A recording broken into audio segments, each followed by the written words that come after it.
बंदयातन दोस्तों, वाक्षी के समृद्धवाद विषय के अंतर्गत मैं वरुण कुमार आपका हार्दिक अभिनंदन करता हूं। जैसा कि आप जानते हैं, भारत के सर्वश्रेष्ठ ऑर्गेनिक उत्पाद हम आप तक पहुंचाने की कोशिश करते हैं। बात ये आती है कि कैसे पता किया जाए कि जितने उत्पाद हम आपके पास पहुंचा रही है, जिनको हम भारत का सर्वश्रेष्ठ बोल रहे हैं, वो सच में ऑथेंटिक है या नहीं है, वो सच में प्योर है कि नहीं है। इसके लिए वाक्षी को ज़रूरत पड़ती है एक फूड लैब, टेस्टिंग लैब की। मैं आपको बताना चाहूँगा, आज जहाँ पर हम हैं ये ओपल टेस्टिंग लैब है, जिसमें उसके संस्थापक वीरेंद्र जी हमारे पास में हैं। आपने लगातार 5 साल तक हमारी मदद की ऐसी कंपनियों को पकड़ने में, ऐसी कंपनी, चुनिंदा कंपनियों के जांच करने में, प्रोडक्ट्स को समझने में, जो क्लेम तो करती थी कि उनके प्रोडक्ट ऑर्गेनिक है, लेकिन वो ऑर्गेनिक नहीं निकले। आज मुझे बताते हुए गर्व की अनुभूति होती है, पूरे देश में वाक्षी अकेली ऐसी कंपनी है जो 3 से ज़्यादा ऑर्गेनिक कंपनियों को ब्लैकलिस्ट करने में कामयाब हुई है, जिन्होंने दावा तो किया था कि उनके प्रोडक्ट्स ऑर्गेनिक है लेकिन नहीं निकले। और उन सभी के अंदर अगर कोई लैब है जो हमारी अब तक मदद कर पाई है, वो है ओपल टेस्ट लैब। आज हम उनके संस्थापक वीरेंद्र जी के साथ में। वीरेंद्र जी, बहुत बहुत स्वागत है। नमस्कार आज के एपिसोड में आपका। और जैसा कि मैं बता रहा था सर कि हमने एक सर्वे किया था जो दिल्ली के अंदर जितनी टेस्टिंग लैब्स हैं, और जब हमने देखा तो हमने वहाँ पर जाकर जब चीज़ों को चेक किया तो ये लगा कि देखने में शोबाजी तो बहुत लग रही थी, लेकिन जो व्यक्ति वहाँ पर मशीन पर बैठा है उसको उसके बारे में कोई जानकारी नहीं है कि मैं सैंपल की टेस्टिंग क्या कर रहा हूँ, क्या निकाल रहा हूँ, क्या कर रहा हूँ। तो ये आपको लगता है कि जो आजकल टेस्टिंग लैब के लिए जब हमें सर्टिफिकेट दिए जाते हैं, जब इसकी पढ़ाई की जाती है, तो उस समय पे क्या है, वो कागजी पढ़ाई है जिसके कारण ये नॉलेज नहीं आ रही, या आपको क्या लगता है क्या रीज़न है कि जितनी टेस्ट लैब्स है वो केवल बस पैरामीटर पूरे कर रही है? सर, एक्चुअल में जो आजकल के जो कॉलेज है ना, बस वो फॉर्मेलिटीज पूरी कर रहे हैं। एक्चुअली में मैक्सिमम कॉलेजों में लैब भी नहीं है जी। तो बेसिकली ना प्रैक्टिकल स्ट्रॉन्ग बनाता है बच्चे को ना। जी जी जी जी। जो प्रैक्टिकल ही नहीं होंगे तो सर वो थ्योरेटिकल से क्या करेगा? सही बात है जी, थ्योरेटिकल सही बात, प्रैक्टिकल है जी। तो बहुत सारे कॉलेज हैं जिनके अंदर प्रैक्टिकल की फैसिलिटीज नहीं है, प्रैक्टिकली फैसिलिटीज नहीं है, वो उनका वो बस वो डिग्री अपना डिग्री प्रोवाइड कर रहे हैं, ऐसी डिग्री बस जो है वो दे दी जाती है, बस बस बस। तो दोस्तों, ये बहुत ज़रूरी चीज़ है कि केवल सर्टिफिकेट के ऊपर हम टेस्टिंग लैब के भरोसा करें। जैसे आप किसी फूड प्रोडक्ट को चेक करते हैं और कहते हैं टेस्टिंग रिपोर्ट आ गई तो हमने मान लिया कि ओरिजिनल है। टेस्टिंग रिपोर्ट्स भी खरीदी जा सकती है, इसीलिए अनुभव बहुत मैटर करता है, इंटीग्रिटी बहुत मैटर करती है जी। एक्चुअल में क्या है सर, आजकल क्या हो रहा है, अगर प्रैक्टिकल होने चाहिए जी जी, R&D सेंटर होने चाहिए हमारे देश के अंदर, और सबसे बड़ी प्रॉब्लम R&D सेंटर की है जी जी। R&D सेंटर नहीं होंगे तो फिर बच्चे थ्योरेटिकल से क्या प्रैक्टिकल करेंगे? बिल्कुल बिल्कुल। तो सर, आपको ये जो टेस्टिंग लैब है जिसके अंदर आप कार्य कर रहे हैं, कितने साल हो गए हैं इसको? मेरे को सर इसमें 10 ईयर हो गया। 10 ईयर्स हो गए। तो आपने जो था पूरा इसका कोर्स किया था तब इसको लैब को शुरू किया था या कैसे? यस सर, पूरा मैंने सर कोर्स किया। मैंने MSc माइक्रोबायोलॉजी से किया, M.Tech मैंने फूड टेक्नोलॉजी से किया। ओके, तो उसके बाद में इसको अपने हिसाब से आपने पूरा, फिर मैंने जॉब वगैरह की है, तो कुछ मार्केट से एक्सपीरियंस लेकर के फिर मैंने ये अपना स्टार्ट किया, फिर अपना किया। तो दोस्तों, आज की इस वीडियो में हम जानने की कोशिश करेंगे, केवल लिखा पोती नहीं, केवल टेस्टिंग लैब्स की जो रिपोर्ट्स है केवल वो नहीं, प्रोडक्ट की जब टेस्टिंग होती है तो किसी चीज़ की टेस्टिंग कैसे की जाती है, कितनी उसमें मेहनत लगती है, कितना उसमें टाइम लगता है, कितनी उसकी रिपोर्ट निकालने के लिए किस मशीन की ज़रूरत होती है, इसको ज़रा विस्तार से आज जानने की हम कोशिश करेंगे आज की इस वीडियो में। बेसिकली सर, कॉन्सेप्ट जो क्लियर होता है प्रैक्टिकल से होगा, प्रैक्टिकल से होता है। प्रैक्टिकल देखना है कि अगर कोई प्रोडक्ट आया तो उसकी टेस्टिंग एक्चुअली होती कैसे है। कुछ चीज़ें हमारे विजिबल होती हैं, सही बात है, प्रैक्टिकल के अंदर ना। जी जी जी। थ्योरेटिकल में तो सब कुछ लिखा हुआ है सर, सब लिखा है, वो तो एक रिपोर्ट आ गई, अब क्या पता क्या नहीं है, वो कैसे भी आ सकती है। जब तक आप अपने से प्रैक्टिकल नहीं करोगे जब तक आपको उसका क्लियरेंस नहीं होगा सर। बहुत बढ़िया। तो अभी दोस्तों, हम जो है यहाँ पर अब आगे बढ़ते हैं और हम कुछ सैंपल्स के बारे में माध्यम से जानने की कोशिश करते हैं वीरेंद्र जी को क्या नॉलेज है और किस तरीके से पिछले 10 साल से किसी प्रोडक्ट को टेस्ट करने में मदद कर रहे हैं। तो वीरेंद्र जी, अब हम चलना चाहते हैं, हमारे दर्शकों को हम ये दिखाना चाहते हैं कि कभी कोई फूड प्रोडक्ट आपके पास आता है, उसमें कितनी तरह की टेस्टिंग हो सकती है, कैसे टेस्टिंग हो सकती है, कितनी मशीनीकरण की आवश्यकता पड़ती है, या मैनुअली भी अगर निकालना चाहें तो कैसे निकाल सकते हैं। कोई एक सैंपल जो आप हमें दिखाना चाहोगे कि देखो अगर ये सैंपल आता है तो मैं इसमें इस तरीके से टेस्टिंग कर सकता हूँ, क्या कोई सैंपल है जिस पे हम काम कर सकते हैं? हम व्हीट फ्लोर पे काम करेंगे। व्हीट फ्लोर, गेहूं के आटे पे।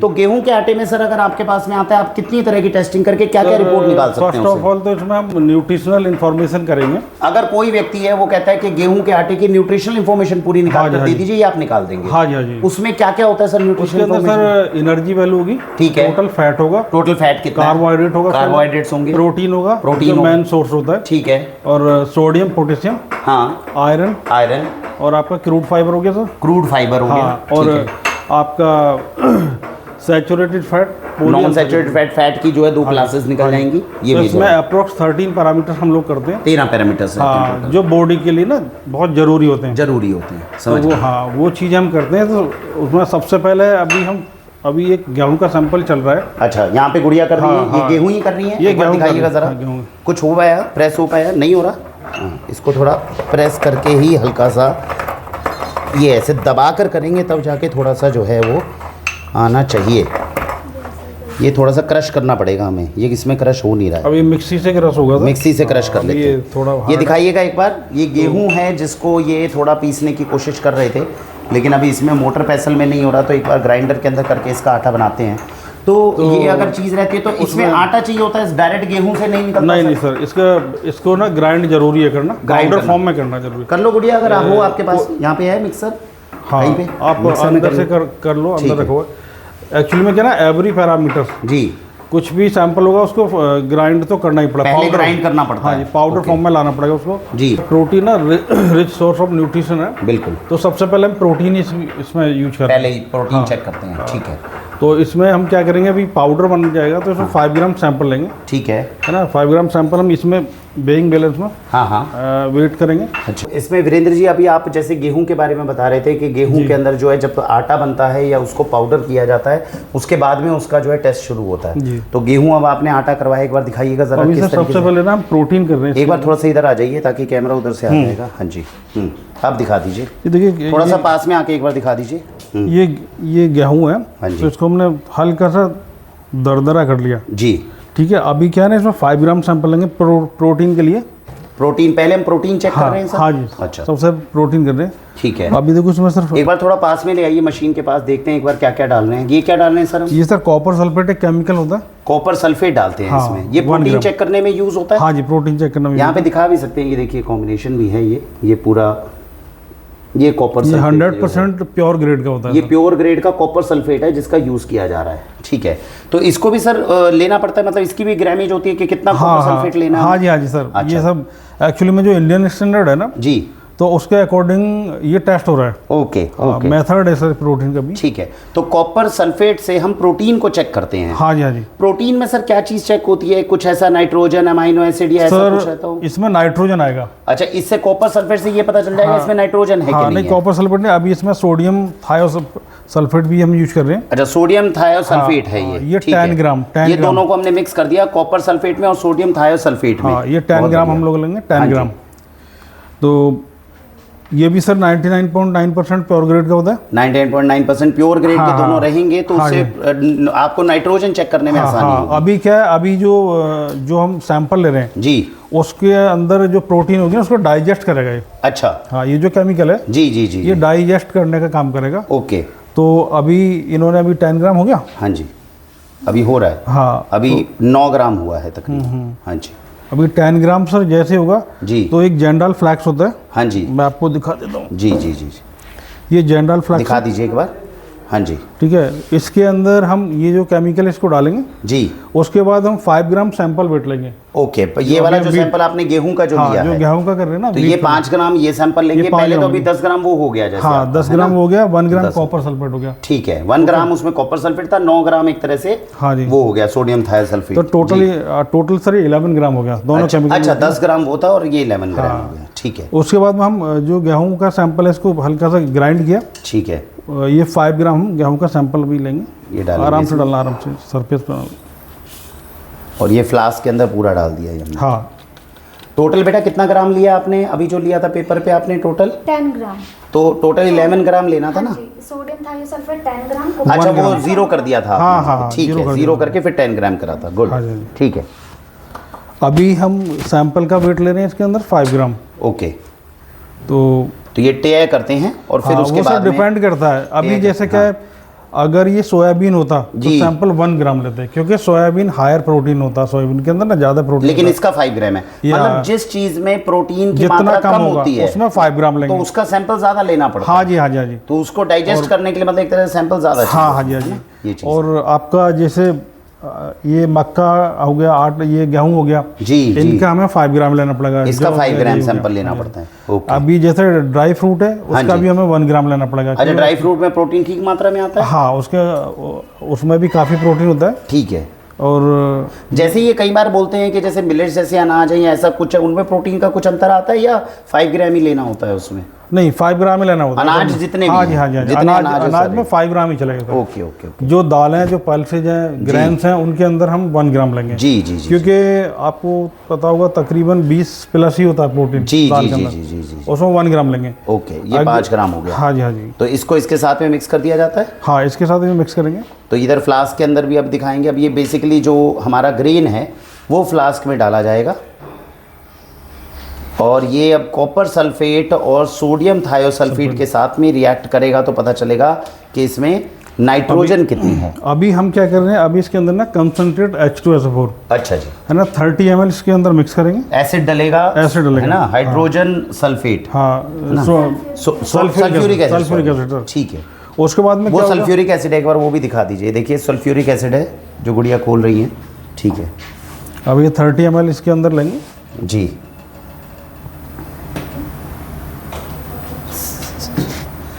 तो तो प्रोटीन 30 का ml अब सल्फ्यूरिक एसिड अलग से लिया तो जाएगा। जो प्रोटीन का डाइजेशन है ना जी। ये तीनों केमिकल मिक्स होकर रिएक्ट करते हैं ओके सैंपल के साथ, ओके। तो प्रोटीन हमारी डाइजेस्ट होने लगती है। तो डाइजेस्ट होगी तो पता चलेगा उसके पता अंदर से। चलेगा सर। कितना सर टाइम कितना लग जाता है इसमें रिपोर्ट आने में या सर नाइट्रोजन चेक करने में? पूरा 3 आवर 3 घंटे लगते 3 हैं घंटे इसको लगते हैं। डाइजेस्ट होने में। हाँ जी। अब ये सल्फ्यूरिक एसिड है, ये हम देख हाँ। सकते हैं और ये इस फ्लास्क के अंदर जो है डाला जा रहा है, अभी देखना इसमें तुरंत रिएक्ट करेगा केमिकल। तुरंत रिएक्ट करेगा ये। अभी इसका राउंड जी गोल गोल घुमा लेना, केमिकल लगा हुआ ना वो जी जी जी। सरफेस पे आ जाएगा। देखिए रिएक्शन आपकी चालू ये होगी नीचे सर। रिएक्शन आप देख सकते हैं, ये सब शुरू हो रही है। तो हमने गेहूं का जो रिएक्शन है वो कॉपर सल्फेट, सोडियम थायोसल्फेट और सल्फ्यूरिक एसिड के साथ में ये चीज़ की गई है और इसमें रिएक्शन शुरू हो रहा है। और जैसा भी वीरेंद्र जी बता रहे हैं, इसमें 3 घंटे का समय लगेगा ये जांच करने में कि प्रोटीन की मात्रा कितना कितनी परसेंट है। है। और अभी ये इसमें हम ना पता लगाते हैं नाइट्रोजन आएगा, नाइट्रोजन इसमें से। नाइट्रोजन बताएगा। अभी तो केवल नाइट्रोजन पता हाँ जी, चलेगा हाँ जी। इससे। उसके बाद में फैक्टर लगाने जी। के बाद में तब प्रोटीन आएगा सर। जी जी जी जी। तो अभी हम इसको रख देंगे। अभी इसके अंदर सर उसमें रखेंगे, इसको ऊपर ले जाके। ओके, हाँ, तो ऊपर अलग से रखते हैं हाँ, इसको, हाँ। फिर 3 घंटे बाद इसको निकाला जाएगा। अभी लेके चलते हैं सर ऊपर। ओके, तो ये सर आपने जैसे बताया कि इससे नाइट्रोजन पता चलता है। हमें जहाँ तक समझ में आता है कि नाइट्रोजन अगर इसमें किसी ने, जैसे ये तो गेहूं है, इसमें ऊपर से नाइट्रोजन ऐड करना थोड़ा मुश्किल है। हाँ, इसके अंदर ऐड नहीं कर सकते सर। आइए आइए आइए, चलिए साथ में चलते हैं। 4 सैंपल इसमें लगे हुए हैं सर। 4 सैंपल्स पहले से ही हाँ, लगे हुए हैं। ये ये अभी क्या जो- क्या मशीन क्या है वो एक बार बताइए। ये प्रोटीन एक्सटेंशन यूनिट इसका नाम है। Protein extraction unit. हाँ, अच्छा एक्सट्रैक्शन ठीक है यूनिट। ठीक है। अब इसमें हम सैंपल को लगा दिए इस सर सैंपल को हम लगा देंगे इसमें। और तो हमने ये इसका आपने जैसे ऑन कर दिया। हाँ, तो ये प्रोटीन एक्सट्रैक्शन यूनिट जैसे आपने बिल्कुल बाहर की तरफ रखी है, अंदर लैब में नहीं रख सकते इसको? नहीं, लैब में सर थोड़ा सा फ्यूम्स वगैरह बनती हैं। इसमें काफी फ्यूम्स बनेंगे हाँ अभी। हाँ, एक्चुअली अच्छा, में क्या लैब में भी रख सकते हैं जी। बट ये अपने पास ओपन एरिया ओपन है एरिया तो हाँ, ठीक रहता है, तो थोड़ा- सही रहता है सर। थोड़ी एक्सोथर्मिक रिएक्शन रहेगी हाँ इसके हाँ, अंदर, है तो ना, fumes अभी निकलेगी। अभी सर ये 2 ईयर अच्छा जी, कंटिन्यूस चलने वाला है। अच्छा जी और ये ना आपको ये दिखा देता हूँ मैं आपको, ये ऐसा हो जाएगा। जी। देखो ये प्रोटीन डाइजेस्ट हो रही है। ये कितना टाइम हो गया इसको रखे हुए? इसको सर 1.5 घंटे हो गया 1.5 घंटा हो गया। और ये अच्छा, कैरोसिन के कलर की तरह हो जाएगा ये सब। ये बिल्कुल डाइजेस्ट हो चुका है। हाँ, ये ट्रांसपेरेंट एक बार देखिएगा इस तरीके से, ये ऐसे प्रोटीन ही हो रहा है इसमें। हाँ, ये नाइट्रोजन इसके अंदर बॉटम में सेट हो रही है। ठीक है। और ये जो भी येलो येलो दिख रहा है ना, जी जी ये पूरा क्लीन हो जाएगा गिलास। अच्छा, अभी देखो, अभी ये ब्लू ग्रीन हो गया जैसे हाँ, थोड़ा। हाँ हो जी। गया ना, ये हाँ हाँ हाँ। कैरोसिन कलर हो जाता है बिल्कुल। Okay okay okay. अभी ये चलता रहेगा और आफ्टर 2 आवर जी। के बाद हम लोग इसको देखेंगे। उसके बाद में फिर एक असेंबली है सर, डिस्टिलेशन। डिस्टिलेशन हाँ, होती है, ठीक तो है। इसको हम डिस्टिलेशन यूनिट पे ऑन लगा देंगे। तो डिस्टिलेशन यूनिट जब चालू हो जाएगी तो इसके अंदर हाँ जी 150 ml हम डिस्टिलेट जो पार्ट होगा उसको हम उसके अंदर कर लेंगे। जी। और डिस्टिलेट करने के बाद जब ये 200 ml हो जाएगा पूरा, उसमें टाइट्रेट कर देंगे हम H2SO4 से। Okay, titration H2 SO4 SO4 से, हाँ, फिर सल्फ्यूरिक एसिड दोबारा से। पर्टिकुलर एक ग्रेड का सॉल्यूशन होता है, ठीक है, उसको हम रेडी करेंगे, तब इसको हम टाइट्रेट कर देंगे। ठीक है, टाइट्रेट करने के बाद में हमारी नाइट्रोजन निकल के आएगी। टाइट्रेट करना क्या होता है? टाइट्रेशन क्या? टाइट्रेशन का मतलब होता है सर, उसकी इसके अंदर ना जो कलर है जी, पर्पल कलर आएगा। अच्छा, तो उसके अंदर केमिकल धीरे धीरे ड्रॉप बाय ड्रॉप डालते रहेंगे, ठीक है, और वो पर्पल कलर बिल्कुल ट्रांसपेरेंट हो जाएगा। ओके, है ना, जैसे ही पर्पल कलर उससे गायब हो जाएगा तो हमारी टाइट्रेशन कंप्लीट मानी जाएगी। ओके, है ना, ओके। उसके बाद में फिर हम क्या करेंगे, कैलकुलेशन करने के बाद में हम नाइट्रोजन हमारा आ जाएगा इसके अंदर, उसमें कैलकुलेशन की जाएगी और फिर हाँ, पता चलेगा नाइट्रोजन नाइट्रोजन है, नाइट्रोजन कितना। एक्चुअल में नाइट्रोजन को ही प्रोटीन बोलते हैं सर। बस प्रोटीन के अंदर amino acid, amino acid nitrogen से बना, नाइट्रोजन की परसेंटेज से आप प्रोटीन का पता लगा लेते हैं। मुझे जहां तक लगता है जो नकली दूध बनता है उसमें रीजन यही है यूरिया डालने का, कि यूरिया में भी नाइट्रोजन है। प्रोटीन को इम्प्रूव करते हैं वो लोग ना, तो वो यूरिया डाल देंगे तो यूरिया से नाइट्रोजन आ जाएगा, नाइट्रोजन से हम समझेंगे कि प्रोटीन है। तो क्या जैसे अभी तक वीरेंद्र जी आपको नहीं लगता कि ये FSSAI ने जो नियम अपने बनाए हुए हैं इनको अपग्रेड करने की जरूरत है? बिल्कुल जरूरत है, बट उसमें ना यूरिया टेस्ट लग जाता है ना सर। अच्छा, मिल्क के अंदर एक यूरिया टेस्ट होता है, ठीक है। अगर यूरिया टेस्ट में एक स्ट्रिप टेस्ट होता है, हाँ, वो आम लोग कोई भी कर सकता है, ठीक है। तो स्ट्रिप आप डालेंगे, अगर वो ब्लू कलर का हो गया स्ट्रिप, हाँ, हाँ, हाँ, ठीक है, हाँ, पर्पल ब्लू हो गया, तो उसमें यूरिया प्रेजेंट होगा। हाँ, अदरवाइज ये जो मिल्क होगा आपका नेचुरल है। लेकिन फिर यूरिया को चेक करने, जैसे नाइट्रोजन में यूरिया और प्रोटीन का हुआ, हमें बीच में मतभेद लगा, ऐसे यूरिया को चेक करने के लिए उसका कौन सा फैक्टर हम पकड़ते हैं फिर, कि उसमें दूसरा कोई मॉलिक्यूल होता है नाइट्रोजन के साथ? एक्चुअल में यूरिया का अलग टेस्ट है। अच्छा, अगर हमें डाउट होता है हाँ, कि इसके अंदर यूरिया उन्होंने मिक्स किया हुआ है, हाँ, तो हम पहले यूरिया टेस्ट करेंगे उसके अंदर, अगर यूरिया एब्सेंट आता है तो फिर हम तो, लेकिन अब तो नए नए केमिकल्स आने लगे, यूरिया की जगह कुछ और डालने लग गए। नहीं सर, वो पकड़ में आ जाएगा सर, हैं, पकड़ आ जाता है यूरिया, पकड़ में आ जाता है, क्योंकि सर साइंस इतनी आगे बढ़ चुकी है, हाँ, जो मिला रहे हैं ना वो सब आ जाता है। अच्छा, एक टेस्ट होता है। आपने कोई और केमिकल्स देखे दूध में यूरिया के अलावा कुछ और डाला है नाइट्रोजन के लिए? KOH भी मिला देते हैं उसके अंदर, तो KOH से वो आ जाता है, नाइट्रोजन आ जाता है? नाइट्रोजन का तो यूरिया ही एक सोर्स है, ठीक है। बाकी यूरिया के अलावा आप उसका पाउडर मिला सकते हैं, सोयाबीन पाउडर, हाँ, उससे यूरिया का इम्प्रूवमेंट हो सकता है, उससे यूरिया का इम्प्रूवमेंट हो सकता है, उससे नाइट्रोजन और एक्स्ट्रा मिल जाएगा। हाँ, एक्स्ट्रा मिल जाएगा, बट उसको पकड़ने का एक तरीका है, हम उसके अंदर स्टार्च टेस्ट करते हैं। हाँ, तो सोयाबीन स्टार्च में पकड़ा जाएगा, सोयाबीन स्टार्च में पकड़ा जाएगा, तो वो चीज़ ठीक है। क्योंकि अगर आप अभी मिल्क की आपको या घी की कंप्लीट एनालिसिस करनी पड़ती है, सबसे पहले उसके ना 10 टेस्ट करने पड़ते हैं, जैसे KOH हो गया, यूरिया हो गया सर, है ना, पल्वराइज्ड साबुन होगी, स्टार्च हो गया उसका, और मिल्क पाउडर भी हम मिला देते हैं लोग, सही बात है ना, मिल्क को थोड़ा थिक करने के लिए। बिल्कुल, जो सिंथेटिक मिल्क होता है उसके अंदर मिल्क पाउडर इसीलिए मिलाते हैं ताकि दूध गाढ़ा हो जाए और उसमें दूध जैसा फ्लेवर आ जाए, मिल्क जैसा फ्लेवर, समझ ये चीज़ है। तो सर जैसे अभी अब देश में हम तो ये समझ रहे हैं कि अभी 16 करोड़ लीटर जो है वो दूध का उत्पादन हो रहा है, 64 करोड़ लीटर बिक रहा है, जितनी कंपनियों के हैं वो दूध पास भी हो रहे हैं। नहीं सब सर, जितनी भी कंपनी है ना उनके अपना तो कुछ है नहीं, हाँ, वो भी आउटसोर्स कर रहे हैं ना, थर्ड पार्टी। लेकिन वो ऐसा क्यों हो रहा है कि वो कंपनी खुद ये मान रही है कि भैया हमारा दूध जो है वो बिल्कुल ओरिजिनल नहीं है, पार्लियामेंट में कहा जा रहा है, फिर भी हमारी टेस्टिंग में पास होकर निकल रहा है, ऐसा क्या रीजन क्या हो रहा है? टेस्टिंग में तो पास नहीं निकल सकता, एक्चुअली में क्या ना, कंपनियों को जितने भी कंपनियों के ब्रांडेड दूध आ रहे हैं, देखो है ना, आपको भी पता है कि वो जितने ब्रांडेड दूध आ रहे हैं, सबसे बड़ा जो सोर्स है वो किसान है। हाँ, हाँ, किसान से ही तो मिल्क लेंगे सर वो, नहीं, हाँ, बाकी नेचुरल तो मिल्क। मैं वही कहना चाह रहा हूँ, आपको नहीं लगता कि FSSAI को अभी सिस्टम्स को और अपग्रेड करने की जरूरत है? थोड़ा सा शायद लग रहा है एडल्ट्रेशन करने वाले हमसे 2 कदम आगे चल रहे हैं, नहीं लग रहा? ऐसा होता है, मैं आपको बताता हूँ। हाँ जी। कुछ भी नई टेक्नोलॉजी आती है, हाँ, तो उसके डुप्लीकेट पहले तैयार हो जाता है, डुप्लीकेट तैयार हो जाता है, हमें पकड़ने में थोड़ा टाइम लगता है, हमें पकड़ने में टाइम लगेगा, टाइम लगता है। अभी जैसे सर वो भी R&D कर रहे हैं ना, सही बात है, वो अपनी R&D कर रहे हैं, हम अपनी कर रहे हैं, टेस्ट कर रहे हैं, हाँ, सही वो लोग कोई नॉर्मल लोग नहीं है सर, सही बात है, वो भी एक्सपर्ट्स हैं, वो भी अपने फील्ड के, वो अपने फील्ड के एक्सपर्ट हैं, जैसे अभी यूरिया पकड़ा जा रहा है, सही बात है, तो वो यूरिया को यूरिया से कुछ और निकाल ले ताकि वो पकड़ में नहीं आए, हमें जब तक वो समझ में आएगा तब तक कुछ और करने लग हमारे पास ऐसे ऐसे लोग भी आते हैं कि वो मिक्स करके लाते हैं, मिलावट करके, अच्छा, और वो फिर हमें मिल्क चेक करते हैं, और फिर हमसे कहते हैं सर हमने मिलाया तो था, बट पकड़ कैसे लिया आपने? ऐसा भी होता है, वो अपग्रेडेशन होनी चाहिए। बहुत सारे लोग आ रहे हैं सर, और मिल्क और घी के अंदर तो सर 70% सैंपल फेल हो जाते हैं, पकड़े जाते हैं, ठीक है। तो दोस्तों जहाँ पर भी मिल्क, और आपको पता है वाक्षी के पास में एक छोटी किट भी आई है, DRDO के द्वारा डिजाइंड है, जिसमें थोड़े बहुत जो है केमिकल्स को पकड़ने की कोशिश की होती है। और नहीं तो वीरेंद्र जी का नंबर वो हमारे पास भी है सर।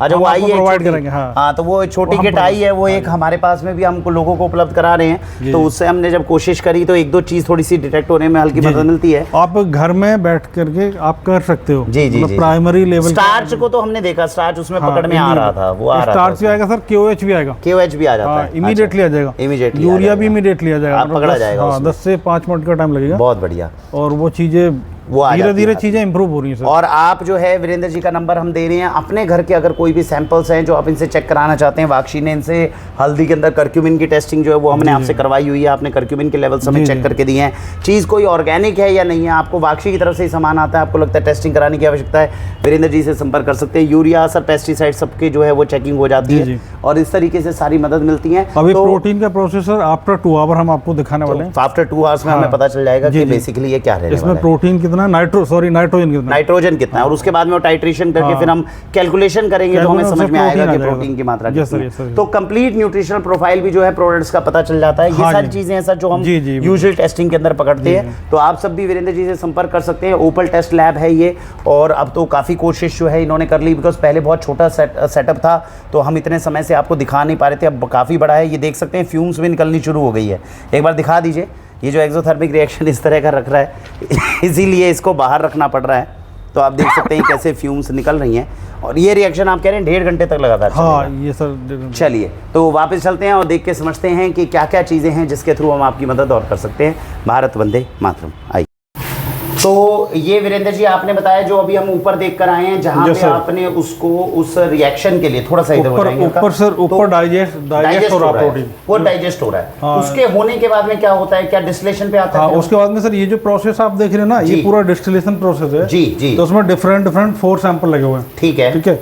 अभी क्या हो रहा है, प्रोटीन का ये जो नाइट्रोजन का एस्टिमेट हो रहा है इधर ना। थोड़ा सा और आगे ले आइए, एक बार पास से दिखा दीजिए कलर कैसा है इसमें।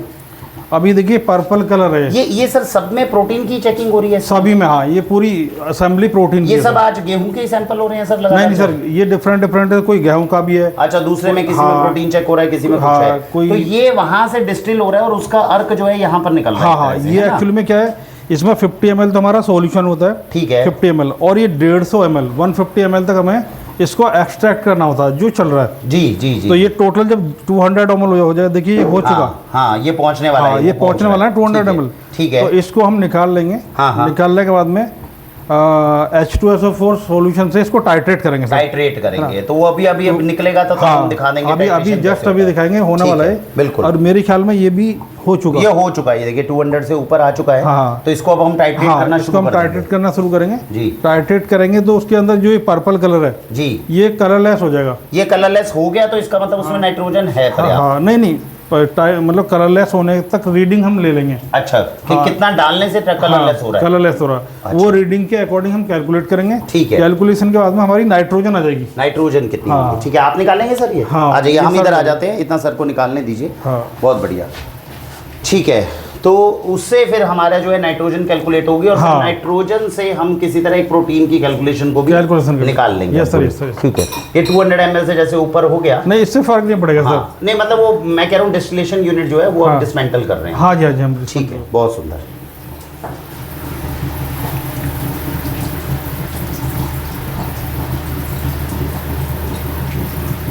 ये हमने इसको बंद कर दिया। ठीक है, अब ये प्रोटीन का एस्टिमेशन अब हो चुका था इसके अंदर ना। ठीक है,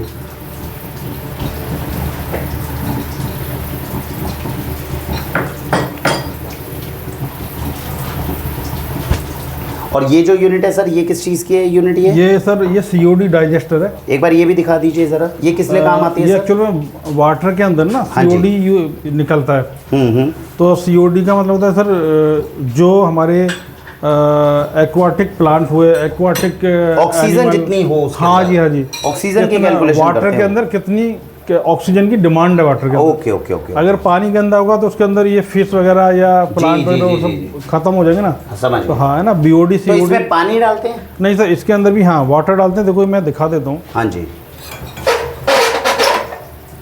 ये हमारा फ्लैक्स है। ठीक है, इसके अंदर हम वाटर डालेंगे सर। ठीक है, 10 ml वाटर डालेंगे। ठीक है, उसके बाद में इसमें पर्टिकुलर केमिकल डालेंगे सर। ठीक है ना, केमिकल डालने के बाद में इसको मेकअप करने के बाद में इसको फिर हम ऐसे इसको लगा देंगे। ठीक है, लगाने के बाद में फिर हमें ये इसमें लग जाएंगे सर आपके 16 सैंपल, ठीक है, वन टाइम। एक ही उसके प्रोडक्ट के? हाँ, वाटर के 16 सैंपल। मतलब अलग अलग वाटर के एक बारी में 16 लगा सकते हैं। ठीक है। अब इसको चालू कर देंगे, ठीक है, 2 आवर तक इसके अंदर उबलेगा वो, ठीक है, जो केमिकल है ना बॉयल होगा, समझ गए, है ना। उसके बाद में फिर इसको भी टाइट्रेशन मेथड करके और कलर डेवलप होने तक टाइट्रेट करेंगे। उसके बाद में कैलकुलेट करके COD निकालेंगे। ठीक है भाई साहब, टाइट्रेशन जब करेंगे तो बता दीजिएगा हमें। हाँ, अभी टाइट्रेशन के लिए वो रेडी हो रही है सर, अभी कर रहे हैं। हाँ, तो इसके अंदर सर आपने बताया जब इसमें टाइट्रेशन करेंगे तो जैसे वहाँ नाइट्रोजन पता चल रही है, यहाँ पे ऑक्सीजन पता चलेगी। हाँ, इसमें ऑक्सीजन पता चलेगी, जो वाटर है कितनी ऑक्सीजन की डिमांड कर रहा है, ऑक्सीजन डिमांड। जी जी। तो अगर ऑक्सीजन नहीं आएगी तो इसका मतलब ये मान लिया जाता है कि वाटर बहुत ही ज़्यादा पॉल्यूटेड है। इसके अंदर जो रहने वाले एक्वाटिक प्लांट हैं या जलीय जंतु या जीव या उनका रहना बड़ा मुश्किल है, उनका रहना मुश्किल हो जाएगा और वो मर जाएंगे। तो जितना इसमें ऑक्सीजन की हमें मात्रा मिलेगी उससे हम समझ सकते हैं। तो अकेली यूनिट से जो है वो तो अभी यमुना नदी का वाटर देख रहे हैं। जी जी जी। यमुना नदी इतना पॉल्यूटेड हो चुकी है कि उसके अंदर फिश का भी जिंदा रहना मुश्किल हो गया। अच्छा, तो वो आपने इसमें करा था? हाँ, वो हमने चेक किया था। तो उसमें ऑक्सीजन की मात्रा बहुत बिल्कुल कम, 0.12 सर। अच्छा, जबकि नॉर्मली वाटर में 5% ऑक्सीजन होना चाहिए और उसमें 0% पे। और हाँ, बस हमारा गंगा जल भी सर पॉल्यूटेड होता जा रहा है। हाँ, गंगा में भी कहीं तो लेवल 2.5 ही रह गया, 2.8 रह गया, जी, है ना। तो पोल्यूशन की प्रॉब्लम तो बहुत ज़्यादा बढ़ती जा रही है। तो इससे ऑक्सीजन का हो जाता है। और ये हमारा सर इससे ऐसा निकालते हैं किसी फूड आइटम की। ओके। इसके अंदर हम क्या करते हैं, सैंपल लेते हैं 5 ग्राम, ठीक है, और इसको 550 टेम्परेचर पर ऑन कर देते हैं, ठीक है, और 2 आवर के लिए चलता मशीन, ठीक है। उसके बाद में उसका कैलकुलेट करते हैं, प्राइमरी वेट और फाइनली वेट। अच्छा, उसको माइनस करके उसका परसेंटेज निकाल देते हैं। तो उससे क्या निकल कर क्या आएगा? उसका एस इसलिए निकालते हैं जैसे एस मतलब ऐश की बात, राख की बात करें। उसमें होता क्या है सर, अगर मिलावट आपकी पकड़ में नहीं आ रही है, हाँ, जितना पिसा हुआ आटा हो गया, बेसन हो गया जी, या कोई और फूड प्रोडक्ट हो गया, तो जैसे गेहूं का आटा है तो वो पर्टिकुलर 0.20 से 0.22 तक परसेंटेज आपका ऐसा रखता है। ठीक। अगर उसके अंदर चावल का आटा मिला दिया, हाँ, तो वो 0.28 हो जाएगा। इसका मतलब मिलावट है। मतलब कि कोई प्रोडक्ट है और आप मिलावट नहीं पकड़ पा रहे तो एक जला दो, उसकी ऐश बना दो। ऐश बना दो, तो जो ऐश बनेगी उसकी परसेंटेज से पता चल जाएगा कि वो चावल था कि वो आटा था। जी, क्योंकि हर प्रोडक्ट ना सर, हर प्रोडक्ट उसकी एक ऐश वैल्यू है, एक ऐश वैल्यू है। बहुत बढ़िया। अगर उससे ऐश वैल्यू ज्यादा आ रही है तो डेफिनेटली उसमें मिला दे, कई बार चॉक पाउडर मिला देते हैं। सही बात है। अभी जैसे अभी खुर्जा में कोई पकड़ा नहीं गया तो आटे के अंदर चॉक पाउडर मिला रहा है, जी, तो उसकी जो ऐश ही वो 3.5% आ गई। अच्छा, वहाँ पकड़े गए वहाँ पे, है ना, समझ गए। ये चीज है सर, तो ये चीज 2.20 के करीब आनी चाहिए। बहुत बढ़िया। तो दोस्तों, जैसा आपने अभी समझा कि जैसे गेहूं के आटे के अंदर अभी नाइट्रोजन की चेकिंग हो रही थी, वहां से तो निकल कर आई जाएगी रिपोर्ट, और बाय चांस द्वंद हुआ तो हम ऐश वैल्यू से भी पता कर सकते हैं कि उसमें कुछ और आटे के अंदर कोई और दूसरा स्टार्च तो नहीं डाला। हाँ जी, है ना, ये चीज। मान लो आटा अभी क्या है, आटे के अंदर तो मिलावट कम करते हैं, खैर बेसन के अंदर ज्यादा मिलावट, बेसन में ज्यादा हो जाती है। अच्छा, तो बेसन में ज्यादातर मिलावट किस चीज की देख रहे हैं आप? मेज फ्लोर मक्के का आटा मिला देते हैं सर। अच्छा, तो मक्के का उससे सस्ता ही रहता है? हाँ, बहुत सस्ता रहता है सर। हमारे यहाँ तो ऑलमोस्ट सेम ही रेट है दोनों। चलिए, मक्का का सस्ता रहता है, तो मक्का का उन्होंने मिला दिया। उसको मिलावट तो सर मिलावट है ना, हाँ, भले ही वो आप ईडेबल हो, नॉन ईडेबल हो, सही बात, आप मिलावट तो चोरी है, बिल्कुल, है ना। तो उसका अभी आप ऐश वैल्यू से निकालोगे, ऐश वैल्यू से निकाल देते हैं। बहुत बढ़िया। अगर वो 2.20 से कम या इंक्रीज ही होगी, सही बात है, तो मिलावट होगी, तो मिलावट। इसके अंदर मॉइस्चर निकालते हैं हम लोग ना, वो आगे वाली में मॉइस्चर निकालते हैं। उसमें क्या करते हैं, इसमें 5 ग्राम हम सैंपल लेते हैं, ठीक है, और 100 डिग्री सेल्सियस पर मशीन को सेट कर देते हैं इसको। हाँ, 4 आवर, ठीक है। तो इसका भी इनिशियल वेट और फाइनल वेट, उसको माइनस करके परसेंटेज निकल जाता है, इतना परसेंटेज इसके अंदर मॉइस्चर है इसके अंदर। कई बार आपने देखा होगा जो किसान होते हैं या फिर जो डीलर होते हैं गेहूं वगैरह के, हाँ, उसमें पानी मिला देंगे ताकि उसका वेट बढ़ जाए। तो हमें मॉइस्चर चेक करना है। मॉइस्चर चेक, बहुत बढ़िया। तो उससे मॉइस्चर चेक हो जाता है। इसमें कितना टाइम लग जाता है सर? 4 आवर्स का टाइम लगता है। बहुत बढ़िया। तो अब टाइट्रेशन के लिए तैयार है? टाइट्रेशन के लिए यहाँ पर होगी सर, आइए। इसके अलावा वीरेंद्र जी और कौन कौन सी चीज़ें हैं जो आजकल आप जो है रिसेंटली बहुत टेस्ट कर रहे हैं, या चीज़ों का जो है डिफरेंस? सर मेरे पास तो ना ये सबसे ज़्यादा आपका चीज़ पनीर हो गया, हाँ जी, और घी हो गया, सबसे ज़्यादा मिलावट सर इन्हीं चीज़ों में निकल रही है। पनीर के अंदर आजकल क्या लग रहा है कि मिलावट किस चीज़ की ज़्यादा हो रही है सर?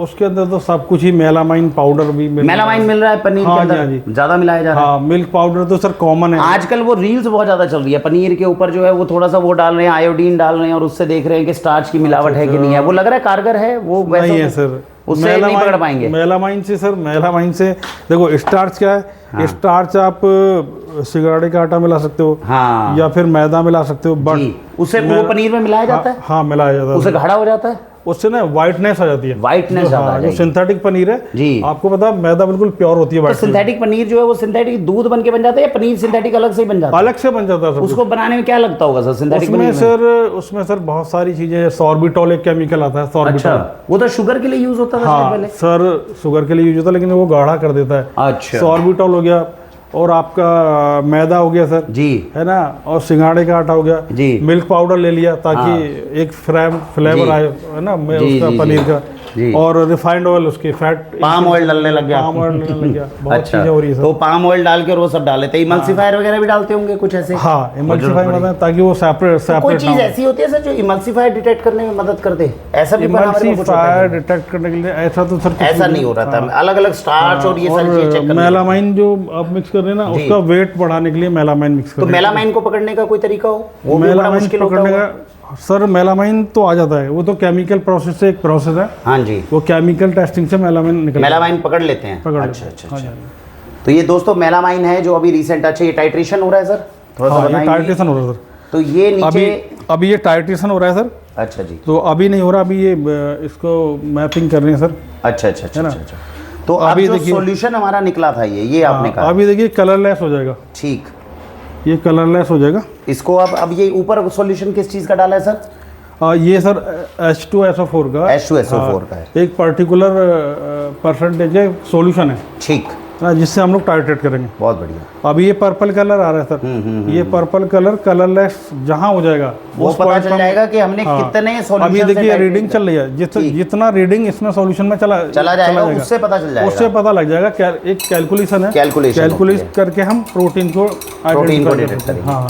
तो दोस्तों ये वो सारी चीज़ें हैं जो एक्चुअली हमें अपने बच्चों को सिखानी भी चाहिए, लेकिन अब आजकल स्कूल में और सब जगह पे हम जो चीज़ें सिखाते हैं वो आगे जाके भविष्य में काम नहीं आती। और अगर ऐसी कोई चीज़ सिखा दें। प्रॉब्लम सर पता क्या है जी, चाइना के अंदर 5th क्लास के बाद में प्रैक्टिकल शुरू हो जाते हैं। सही बात है, इसलिए चाइना आ गए। सही बात है। अगर ये सब चीज़ें साइंस बच्चों के माइंड में स्टार्टिंग से लाई जाए ना, जी, तो उनको इंटरेस्ट भी बनेगा। सही और वो 10th 12th तक आते आते एक एक्सपर्ट बन सकते हैं। जी, बहुत बढ़िया है ना। तो सर यहाँ पे आप कोई ट्रेनिंग सेशन वगैरह भी करते हैं? जैसे बच्चे हैं वो आते हैं स्कूल के, कॉलेजेस के, वो सीखने के लिए? हाँ सर, डिफरेंट लोकेशन आते हैं। हमारा BHU से भी आते हैं। अच्छा, IIT दिल्ली से भी आते हैं। बहुत बढ़िया। और गलगोटिया यूनिवर्सिटी आपका इधर ग्रेट नोएडा, वहाँ से भी आते हैं जी। तो टाइम पर हम ट्रेनिंग शेड्यूल भी रखते हैं सर। वाक्षी के माध्यम से दोस्तों वैदिक गुरुकुल चलाया जा रहा है, और उसमें हम यही कहना चाह रहे हैं कि जो चीज़ हमारे बच्चों के सीखने के लिए है वो तो उन तक पहुंच नहीं रही। बचपन में हमने भी बहुत किया, टाइट्रेशन किया, ये सब किया, लेकिन क्योंकि वो हमारे लिए रेलेवेंट नहीं था, क्योंकि हम उससे जुड़ नहीं पा रहे थे, इसलिए आज हमें वो याद नहीं हो पा रहा है। और अगर वही चीज़ हमें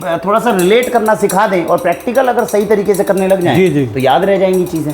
अगर प्रैक्टिकल आप करते रहोगे तो बच्चों में भी एक इंटरेस्ट बना रहेगा कि कैसे चीज़ को पकड़ना है, वो अपना फील्ड पकड़ लेगा। सही बात है। कम से कम दूध के अंदर, पनीर के अंदर मिलावट कैसे होती है, आटे में कैसे होती है, ये बेसिक चीज़ें तो हमें स्कूल में बच्चों को सिखानी ही चाहिए। तो ये सारे स्कूल्स के लिए भी एक बहुत बड़ा लर्निंग पॉइंट है। अभी कलरलेस होता जा रहा है। अच्छा, कलरलेस होता जा रहा है, दिखाइएगा एक बार। बिल्कुल वाटर वाइट हो जाएगा। जी। ये जो लाइट पर्पल दिख रहा है वो गायब हो जाएगा। ये अब काफ़ी लाइट होना शुरू हो गया है ये। बहुत बढ़िया। तो ये जितना ज़्यादा जिसमें डलेगा उतना कम नाइट्रोजन है, ऐसा मानेंगे हम सर? हाँ जी, बिल्कुल। जितना सॉल्यूशन ज़्यादा जरूरत पड़ रही है उसको कलरलेस करने में, उतना कम नाइट्रोजन इसमें मिलेगा। उतना प्रोटीन उसके अंदर, और जितना कम नाइट्रोजन है उतना कम प्रोटीन कम। यस सर, ये बात एग्जैक्टली सर, यही है। तो ये चीज़ें इस तरीके से कैलकुलेशन जो है इसकी निकाली जाए। अभी सॉइल का प्रोटीन हम लोग निकालते हैं। हाँ जी, नाइट्रोजन सॉइल का। जी। तो उसमें तो 0.20 0.30 बहुत ही कम होता है, तो काफी लग जाता है। ये सॉइल है ना, ये सॉइल का ही है? नहीं, ये वीट का नहीं है, उसका है एमबीएम का। अच्छा। किसका है ये? उसका किसका? एमबीएम क्या होता है? ये मीट बोन मिल, जो चिकन का दाना बनाने में यूज होता है ना, चिकन का फीडिंग। अच्छा, उसको जो फीड खिलाया जाता है। हाँ, वो चिकन का मिक्स होता है ना। अच्छा, चिकन भी इसमें मिक्स होता है। उसमें प्रोटीन तो लेकिन उसमें ज़्यादा होता है या कम होता है? किसमें? ये एंड पॉइंट। अच्छा, आगे एंड पॉइंट आ गया, देख सकते हैं। ये सर स्टार्टर है, ये चिकन का स्टार्टर है, इसमें प्रोटीन ज़्यादा नहीं होगा। अच्छा, इसमें 14-15% प्रोटीन होगा। Okay okay okay. अभी मैं दिखाता हूँ, वो ये डॉग फीड है जी, एक बार दिखाते हैं पीछे भी। ये डॉग फीड है जी जी जी। कहीं तो से इसके आया अंदर भी चेक किया जाता है हाँ, प्रोटीन इसके कितना है? अंदर हाई प्रोटीन होगा सर। हाँ, ये जो एक्चुअल प्रोडक्ट है जो खाने हाँ, वाले हैं, हाँ। वो प्रोटीन है। वो तो Actually में ये वो काफ़ी महंगा प्रोडक्ट है। और ये जो आपके अच्छे डॉग पालने वाले हैं ना, उनको खिलाते हैं, जो उनको। ब्रीड वाले हैं, उनको ये यूज करते हैं सर। बहुत बढ़िया। तो ये तो दोस्तों, ये आपने देखा, आज तो हमने हज़ारों टेस्ट में से एक टेस्ट आपको दिखाया कि कैसे किसी चीज़ में प्रोटीन की मात्रा, नाइट्रोजन की मात्रा, टाइट्रेशन क्या होता है, ये सब कुछ अपने को जानने को मिला। और जैसा हमने बताया कि वीरेंद्र जी के माध्यम से इस प्रकार की लगातार काफ़ी टेस्टिंग्स हैं जो हर प्रोडक्ट के लिए की जाती हैं। उसके लिए आप भी इन्हें संपर्क कर सकते हैं। और लगातार कोशिश ये है कि हम जान तो पाएँ कि कोई चीज़ की अगर टेस्टिंग हो रही है तो हो कैसे रही है। अब बड़ी बड़ी लैब्स के अंदर जहाँ पर जाते हैं, वहाँ पर ये देखने में मिलता है कि जिनको नॉलेज नहीं है, जो ये शेयर ही नहीं करना चाहते, जो बताना नहीं चाहते, हम काफ़ी लैब्स में गए, हमने जाके पूछा कि सर नाइट्रोजन की टेस्टिंग कैसे करते हैं? कहते हैं सर मशीन होती है, हम तो रख देते हैं, प्रेस करते हैं और निकल आता है। तो ये सारी चीज़ें जो हैं, ये एक्चुअली में क्या सर, टाइम कंज्यूमिंग पैरामीटर है। एक पैरामीटर 2 से 3 घंटे लेता ही लेता है। बहुत बढ़िया है ना। जैसा अभी मैं आपको बोल रहा था, ये ऐश करने के लिए, जी जी, तो ऐश का भी 2 घंटे लगेगा। 2 घंटे मोस्टर का 4 आवर 4 घंटे लगेगा। बढ़िया। तो सर टाइम कंज्यूमिंग पैरामीटर्स हैं, वो इमीडिएटली सर कुछ नहीं होता। चलो, बहुत अच्छा लगा सर आपसे मिलकर, और आपने काफ़ी चीज़ें जो हैं वो हमें बताई हैं। समय के साथ हम बार बार आकर, जब हमारे भी सैंपल सब टेस्टिंग आप सर आते रहिएगा, और बाकी जो भी पैरामीटर्स चलते रहेंगे, बिल्कुल बिल्कुल, हम उसमें समझने की खुद ही कोशिश करेंगे। जरूर से अगर हमें प्रोडक्ट के अंदर ये पता चल जाएगा कि चीज़ों की चेकिंग हम कर कैसे दें, तो और बेहतरीन हो जाएगा। देखिए, आप समझने से सर एक तो नॉलेज भी बढ़ता है। सही बात है। आप अपने दर्शकों को बता सकेंगे कि कैसे प्रोटीन हो रहा है। बिल्कुल, वो सारी चीज़ें जरूरी हैं। सही बात है भाई, आपको भी डिस्क्राइब करना पड़ेगा, हम ये टेस्ट किधर से करा रहे हैं। सही बात है। या टेस्ट कैसे हो रहा है। सही बात या है। क्यों प्रोटीन करा रहे हैं, क्यों कराना चाहिए। जी जी जी, वो सारी चीज़ें सर, उसकी आंसर अपने आप ही मिल जाती है। तो दोस्तों, अभी आपने देखा कि किस तरीके से हमने आपको वो सारी टेक्निक्स दिखाई जो फूड टेस्टिंग के लिए उपयोग में आती हैं। हमें उम्मीद है इसके माध्यम से वाक्षी पूरे भारत के सर्वश्रेष्ठ उत्पाद आपके घर तक पहुँचाने में कामयाब रहेगी। आपको वीरेंद्र जी का नंबर जो है वो भी डिस्क्रिप्शन में दिया हुआ है। आप अपने घर के सैंपल्स अगर इनके पास पहुँचाना चाहें तो वो भी आप पहुँचा सकते हैं। हर तरीके से फूड की टेस्टिंग कैसे हो रही है, बल्कि अभी हमने वीरेंद्र जी से बात किया तो यहाँ तक है कि वो हमारे कस्टमर्स के लिए स्पेशली उन्होंने प्रोविज़न दिया है। अगर कोई आकर समझना भी चाहता है कि हमने उसकी टेस्टिंग कैसे करी है, तो वो तक वो उसे समझा रहे हैं। वीरेंद्र जी, कुछ कहना चाहेंगे दर्शकों को आप? हाँ सर, माइक में पास। हाँ जी। अगर आप टेस्ट कराना चाहते हैं तो कुछ भी, जैसा मिलावट का घी हो गया जी, या मस्टर्ड ऑयल हो गया, या पल्सेज या व्हीट फ्लोर हो गया, तो आप डायरेक्ट सैंपल भेज सकते हैं सर। आप कोरियर से भी और किसान भाइयों को विशेष डिस्काउंट रहेगा सर। जी जी, अगर आपकी शुरुआत भाइयों को चीज़ें चेक करवानी होती हैं, अगर आपकी शुरुआत है सर 15% डिस्काउंट देंगे सर, पक्का। चलिए, ये भी आपके लिए ऑफर आ गई दोस्तों। तो हमें उम्मीद है कि देश को सर्वश्रेष्ठ भोजन खिलाने में हम सब लोग मिलकर कामयाब होंगे। आप भी प्रयत्न करें, हम भी प्रयत्न करें। आइए अपने बच्चों को शुद्ध ऑर्गेनिक भारत का सबसे बेहतरीन भोजन खिलाएं। भारत वंदे मातरम।